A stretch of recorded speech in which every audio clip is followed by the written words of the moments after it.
What's going on, awesome people? It is Saturday, October 28th. It's so good to have an episode again. It's been quite some time. For those of you who don't know me, my name is Iman Hushmand, and I have an Awesome People IG Live series. And tonight is definitely one of those times where we have a special guest that is no doubt awesome, an exceptional artist, creative director. The name is Maryam Keshavarz. Maryam, in case you don't know, is an Iranian-American writer, director, and producer whose new movie, the Persian version, starring Nusha Noor, is out now in select cities, including my hometown of DC. So if you are in the DC area, please go ahead and purchase tickets and support this. You know, like opening weekend and those first few weeks are really very critical for any movie, especially these types of movies that really need the support of the Iranian community. So, but it's out now and it's creating a lot of buzz, and I can't wait to talk to Maryam about it and see what type of feedback she's been getting from people who've already seen the movie. I admittedly have not seen it yet, which means that me and Maryam have to talk about bringing the show to Miami, so we're going to talk about that as well. But her first narrative feature, Circumstance, won the Audience Award at the 2011 Sundance Film Festival, Best Debut Film at the Rome Film Festival, the Audience Award at Outfest, and a dozen other awards. Her sophomore feature was called Viper Club, starring Academy Award winner Susan Sarandon. What an incredible treat that must have been, which is why I'm definitely going to be asking her about that experience. And its world premiere at the Toronto International Film Festival was in 2018. And then going back to the Persian version, it's an epic dramedy of migration, family, and the secrets we keep that traverses decades and toggles between the U.S. and Iran, which is Maryam's third feature, which premiered at the 2023 Sundance Film Festival in Maine, U.S. competition, which is pretty cool. So I am looking forward to talking to her about it. So far, the movie has gotten some pretty good reviews, as well as the Audience Award and the Waldo Salt Screenwriting Award, making Maryam the only director in Sundance history to win the Audience Award twice. And then presently she's directing season 1 of the new BBC series, Mr. Loverman, which I look forward to talking to her about too, and just kind of getting the vibe for what kind of stuff she's working on. So if you've seen the movie already, drop in the comments, tell us what you love about it. If you haven't seen it, but you're excited to see it, show Maryam some love, and let's bring her in and let's talk movies.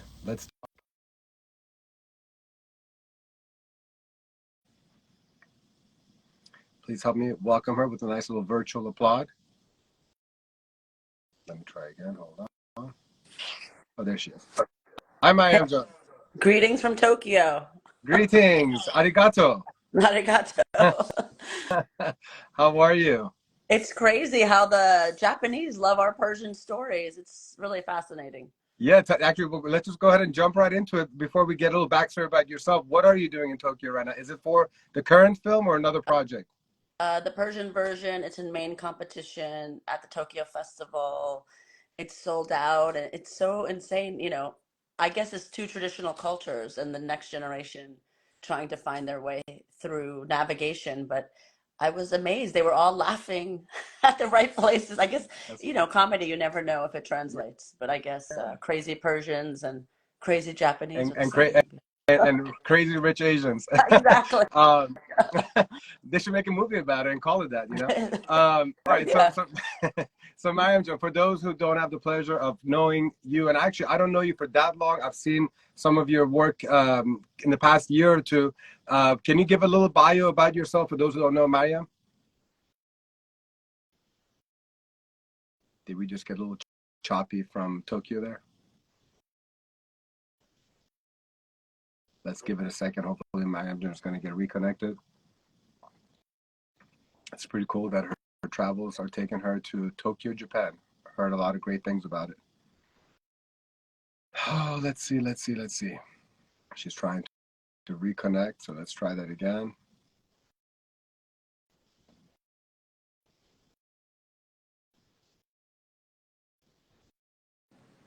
Am I back? Yeah, no problem. That must be the Sorry Tokyo about Wi-Fi. that. Yeah. Yeah, I'm a writer director. This is my fourth feature. And it's kind of the whole reason I went into cinema.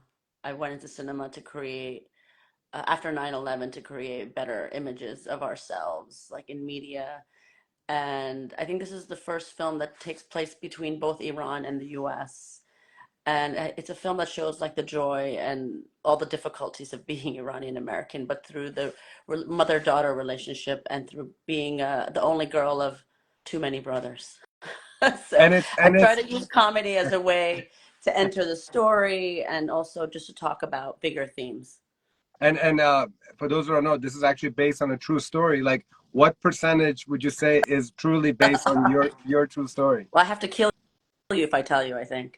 Got it. I think a lot, a lot of it is based on my life. The film has a very unusual structure. I don't want to give it away, but in this movie, women can stop time. So that's the big difference. I mean, it has some elements of the magical in the story as a way to, to make sure that the women's stories are front and center. They demand to have their stories told in a humorous way. I love that. What is it like? When was the first time that you were like, you know what, I really want to start making films? And also a second part to that question, did you know from the beginning of wanting to make film that you wanted to make sure that you share stories like yours, or was it first a love and passion for film, and then as you kind of got older, you kind of like, you know what, I want to tell the story of Iranian Americans? No, I actually went into film. I was not in film. I didn't even know any women could be directors, honestly. I had never met a woman. There's so few women directors in Hollywood. But I think after 9/11, I really felt like it's time that we get on the screen. And growing up, like, I was born in New York. We never had films about us or TV shows, nothing. We were always terrorist number one or, hijabi number three. And I grew up watching like films like from Scorsese or Spike Lee or Ang Lee, all of these great filmmakers, or TV shows like Good Times, The Facts of Life, all these shows that were very seminal in my mind, but we were never represented. So I figure, if we want to do it, we got to do it Yeah. ourselves. And it And all like, started by telling a funny story at a party. I was just telling a story about family secrets, and it was a retreat, and I was telling stories about smuggling tapes and secrets and all these things. And this woman said, that would be an amazing film. I didn't know she was a producer. And she said, you should really write that. And I said, oh, I don't know. I'll think about it. And then, everything that was happening with Trump. And again, we became like these faceless villains.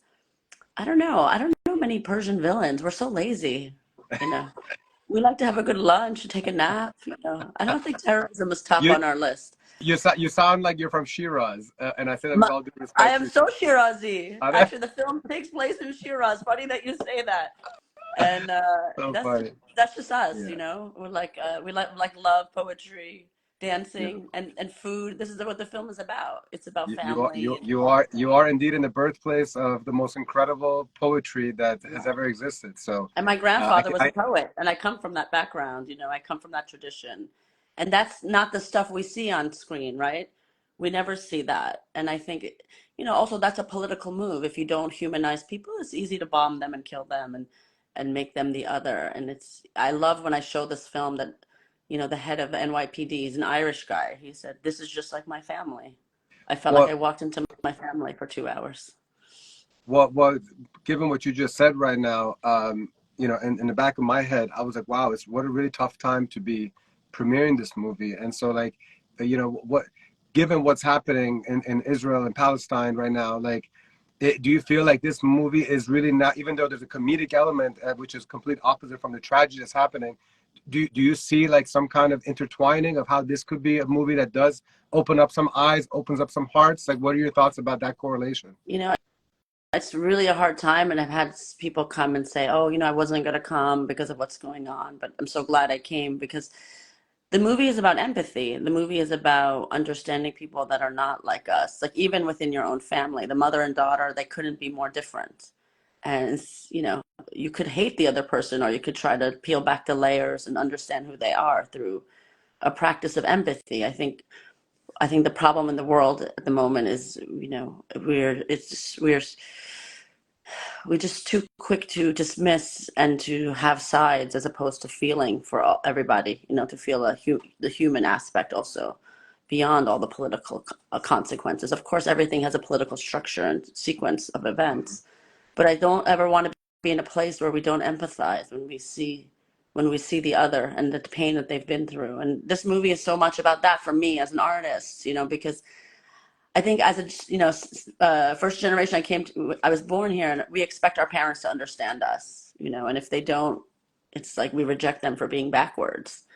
But we never take the time to understand where they came from, what their story is, what their life was like before they were parents, and all these things.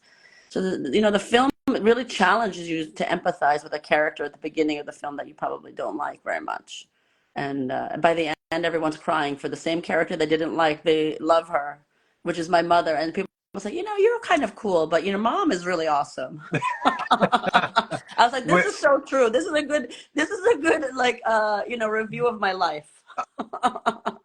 So I'm very curious. What was your mom's take on the movie? Well, it's about my family, so I did something very smart. First of all, I have in the movie I have 8 brothers. In real life, I have 7. So I was made very careful to only cast people that are much better looking than my real brothers, because they were so happy at the premiere at Sundance. Oh, I totally looked like that before I lost my hair. I was so hot. They were thrilled. And so you had a screening with the whole family? Half of my brothers came to Sundance. The other half watched it remotely in New York. And then my mom, of course, she didn't like my first film at all. When it premiered at Sundance, a standing ovation, she said, you do this to hurt me. So I was like looking for the cinema, of course she knew I was making this film. I had to get her permission and everything.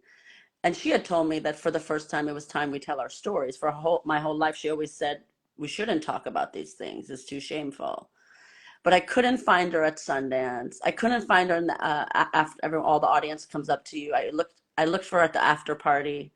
200 people dancing to Persian music, to 80s pop music, American music. And I'm talking to my lawyer and my agent, and my mom is this tiny woman, and she goes and she grabs my face. So I really thought she was going to slap me in front of everyone. I'm like, oh my God, I'm in my 40s. I'm going to be slapped by my mother. It's very embarrassing.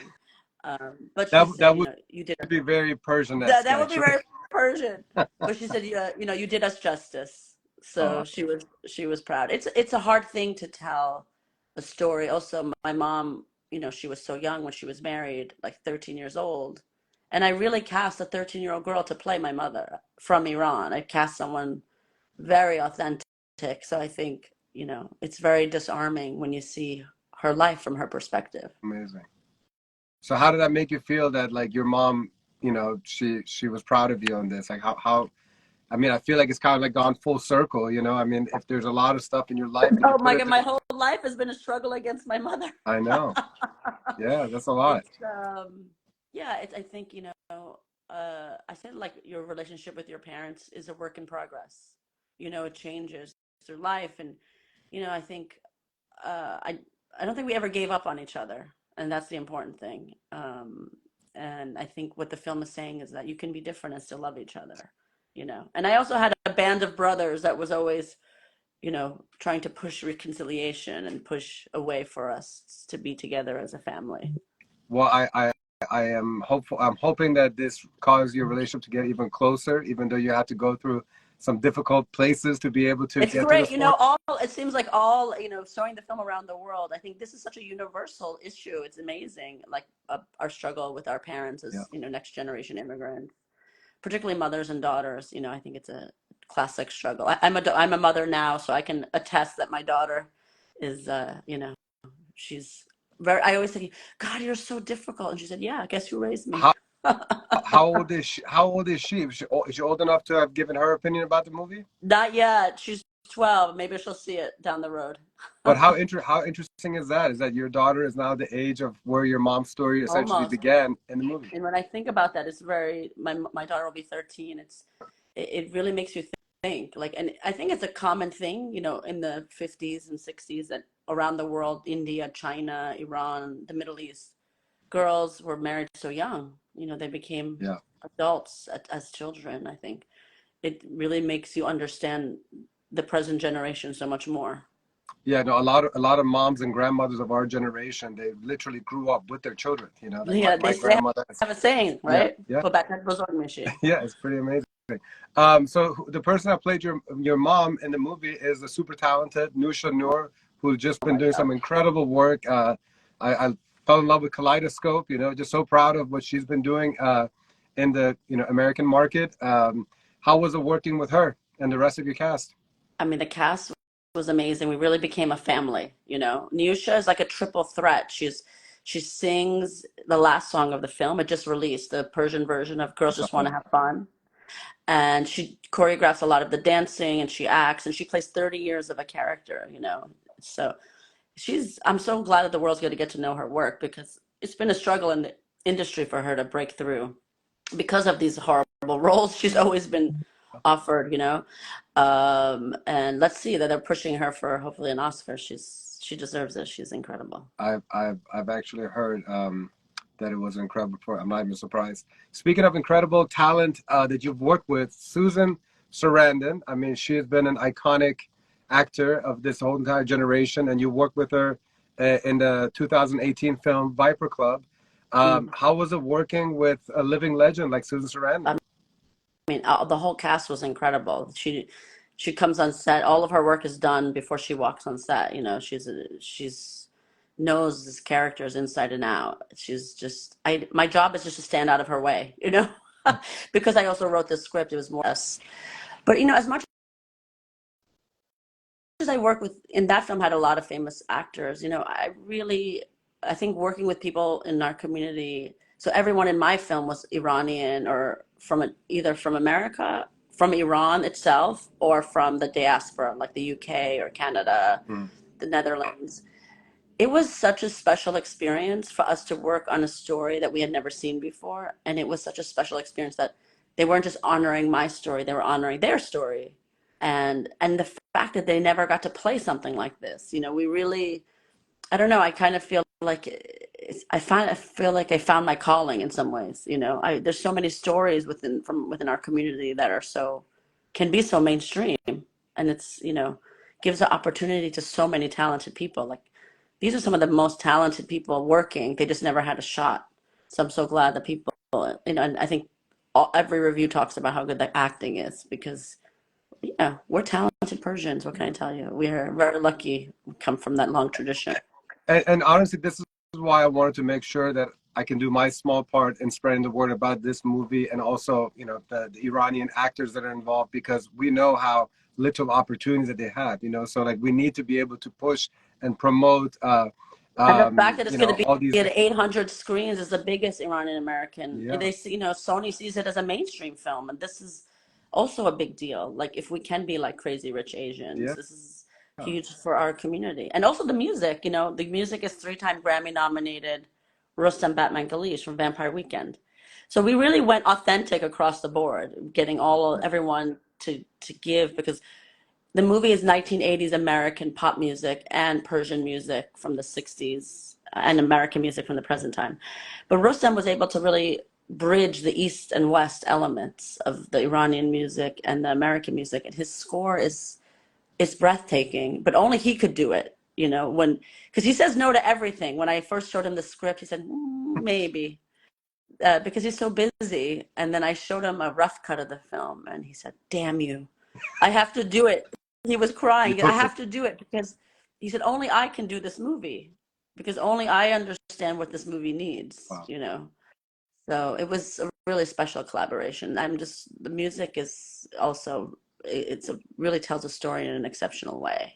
We had a lot of you know, I think we had a lot of talented Iranians from around the world doing their best work, Yeah. but particularly Iranian Americans. And obviously, I haven't seen the movie, but I know the premise of it. And it seems like, as unique as of a story it is to you and your mom, it seems like there's a common denominator that a lot of Iranians growing up outside of Iran, especially, have been, having these challenges and these ups and downs within their family, being It's one crazy, foot in not the. just Iranian, but Iranians is really powerful just because, I mean, people like weep because they've never seen themselves like Yeah. this. But it's really also cool. Like I was in Germany and I have Germans or German Vietnamese or Irish American or African American. I mean, it's interesting that these like familial, you know, battles of the next generation between different cultures, Yeah. biculturalism. it really speaks to people, you know, and also just I think we all have felt like an outsider, regardless if we're immigrant or not. Well, who doesn't Th- feel like at some point they've been an outsider in their family? Yeah, I mean this is why, community is such an important thing, and why Unite and Conquer, why I started, was to unite English speaking Iranian Americans, because we really didn't have a virtual home. It's Yeah, just like, yeah. if you're Iranian American, like, it's just, yes, you're Iranian, but you've assimilated to America or wherever you're growing, and it's just so great when we have that connection with people that share those similarities and cultural upbringings. And that's what's What been what are so what cool also showing it around the country. It's like, Yeah, damn, there's so many of us. there is. There really is. Like, every day, like, I come across new people. They're like, man, I never had an Iranian community to Yeah. really get to know, and whatever. Like, because we've all just been fractured all over the world. My question to you is, what advice do you have for the younger generation of Iranians that would like to follow your footsteps and going into directing? Because I'm sure that you and your fellow castmates, you're all rooting for a whole new crop of Iranians to continue to come and improve the caliber of artists and creatives that we have. What recommendations do you have? You know, it's really amazing because we started this group after Sundance for like Iranians in Hollywood. And there's so much more of us than there was like 15 years ago. When I was casting my first film, I could not find any Iranian American actors that were about 18 years old. They didn't exist. I used all non-actors. Hmm. Now you're having people going and being trained, like at NYU, at Yale, at all the best schools. And also you have directors being trained. You have journalists. Like, I couldn't believe it. I was interviewed by a journalist from Variety that's Iranian, or at MSNBC, the producer was Iranian. Nice. All these things help us enter the mainstream media landscape. You know, I think so much of like encouraging and becoming like mentors. I mentor a lot of, people that are younger than me to Awesome. try to get their foot in the door. And the best thing we can do is make things that also we employ people from our community that's successful, that's mainstream. I think the best thing, that's the best proof to the industry. You know what I mean? It's just to keep working, supporting each other. But I certainly feel it's amazing that like 10, 12 years ago, if I met another Iranian outside of Iran working, I was like, it was a rarity. And now we're actually a community. We all know each other. Does it and you're within your community? Is there a, like, Iranian actors community or something like that people can kind of like get involved with, or something? That does it exist yet? We have in like a informal one in LA that we get together like every month or two. Hmm. But honestly, like I think just reach out to people within the community that Hmm.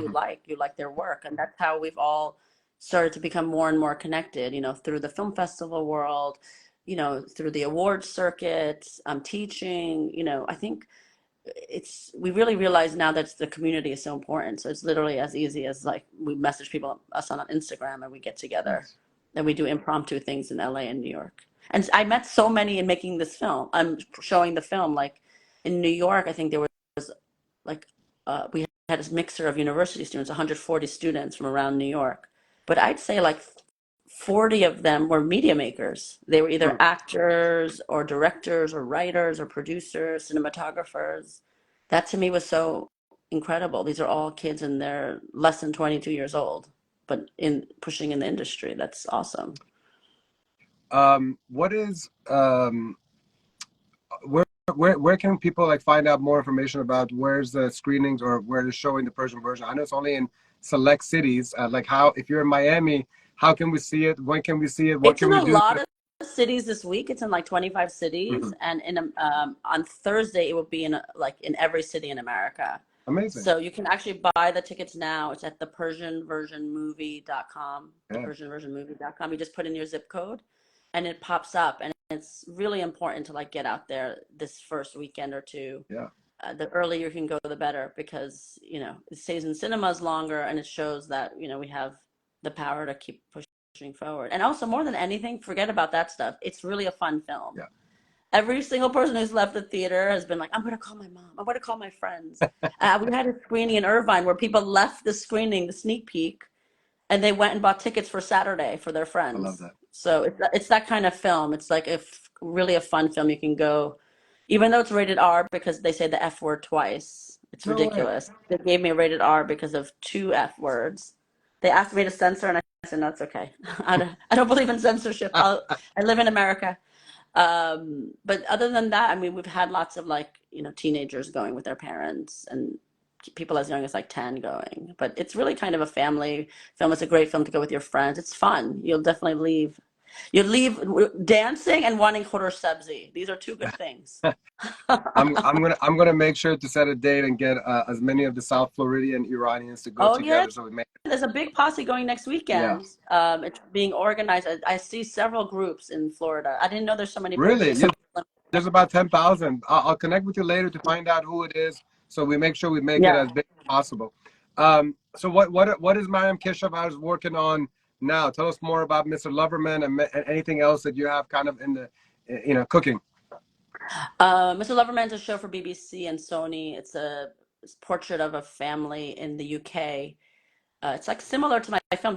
They wanted me to direct it after they saw my film. It's about 40 years of a relationship through his and her perspective of a marriage. And then we already are about to go into production on another film with Nusha. I don't usually direct stuff I don't write, but she for many years has been telling me she wrote this script about her life. I said, yeah, okay. I didn't read it. I read it on the plane a few months ago and I was blown away. And so we're going to be shooting that this spring. So that's going to be my next film with Nusha. What kind of movie is that? It's kind of a romantic love story. It's really special. It's in the vein of if I say it's like past lives meets Before Sunrise, but it's based on her life, and it's a really And fun. is there any like Iranianness to it, or is this just like a general? Well, it is. She's Iranian. It's her story, actually. It's Oh, it the is. Okay. story of her first love, and what That's happened. awesome. Yeah, it's really a beautiful film. I loved it. I loved the script so much. I said, "Damn you! I wanted to take a break, but I can't." They're going to go right into production on that. I love that. So you're definitely staying very busy. Very cool. Well, I mean, if there's any other details or information we need to know about the Persian movie to come support it, please let us know. I want to make sure that whatever that we can do as a community, we get behind you and the rest of the crew that made this film See happen. it, talk about it on Instagram. I would say, get your American friends, your Persian friends, your enemies, your exes. Sounds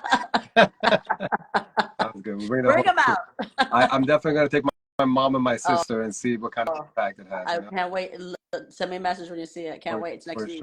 For sure. Well, listen, I'm very proud of you and the rest of the crew that made this happen, and I hope that it's the beginning of a lot more bigger events bigger movies that continue to tell our stories to the rest of the world in a positive light. So thank you for all that you do for us. Thank you so much for having me. It was a pleasure. Have a great rest of the night and good luck. I think good morning in Tokyo, so take care. Bye. Yeah, it's about to be sunrise. Take care. Thanks for getting up so Bye. early or staying up late, whichever. Both.